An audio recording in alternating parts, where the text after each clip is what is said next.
کیا کسی وسیلے سے دعا مانگنا شرک ہے؟ جب وسیلہ بنا لیا تو وسیلہ بنانا ہی شرک کی نفی ہے، کیونکہ وسیلہ جب آپ نے اللہ کی بارگاہ میں پیش کیا تو اس کا مطلب ہے کہ جس کو آپ وسیلہ بنا کر اللہ کی بارگاہ میں پیش کر رہے ہیں اس کو آپ خدا نہیں مان رہے۔ جب آپ خدا نہیں مان رہے تو اس کا سیدھا سیدھا مطلب ہوا کہ آپ شرک نہیں کر رہے، کیونکہ شرک کا معنی یہ ہوتا ہے کہ کسی دوسرے کو خدا سمجھنا یا اللہ تبارک و تعالیٰ کی مثل سمجھنا کہ وہ اللہ تبارک و تعالیٰ کی طرح ہے، اس کو بولا جاتا ہے کہ یہ شرک ہے، یا غیر خدا کی عبادت کرنا۔ تو آپ مانگ اللہ سے رہے ہیں، اللہ کو خدا سمجھ رہے ہیں، اسی کو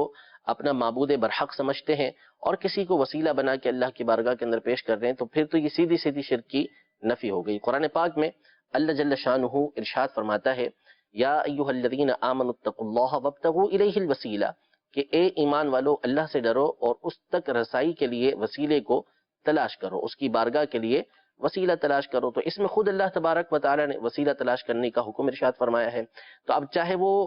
ہمارے وہ اعمال جن کو ہم بظاہر نیک کہیں، بھلے وہ اللہ کی بارگاہ میں مقبول ہوئے یا نہ ہوئے، ان کو ہم وسیلہ بنا کر اللہ تبارک و تعالیٰ کی بارگاہ میں پیش کر سکتے ہیں۔ یعنی اگر کہیں کہ وسیلے سے مراد یہاں پر اعمال کو پیش کرنا ہے، تو ہمارے اعمال وہ ہیں کہ جن کی قبولیت کا ہمیں معلوم ہی نہیں،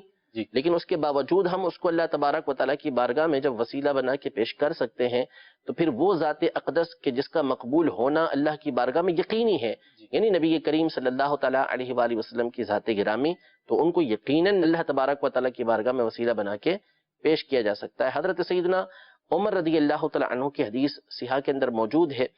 کہ انہوں نے اللہ تبارک و تعالیٰ کی بارگاہ میں عرض کی کہ اللہ عز و جل، ہم اپنے نبی کے ذریعے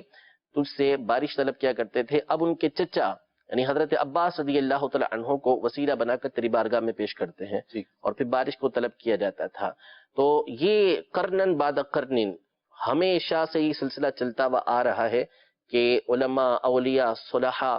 تابعین تک، صحابہ تک آپ چلے جائیں تو وہ وسیلے کے ذریعے اللہ تبارک و تعالیٰ کی بارگاہ میں دعا کیا کرتے تھے۔ اب براہ راست بھی اگر کوئی کسی اللہ کے ولی سے مانگتا ہے تو وہ بھی حقیقتاً ان کو وسیلہ بنا کر اللہ تبارک و تعالیٰ کی بارگاہ میں عرض کر رہا ہوتا ہے۔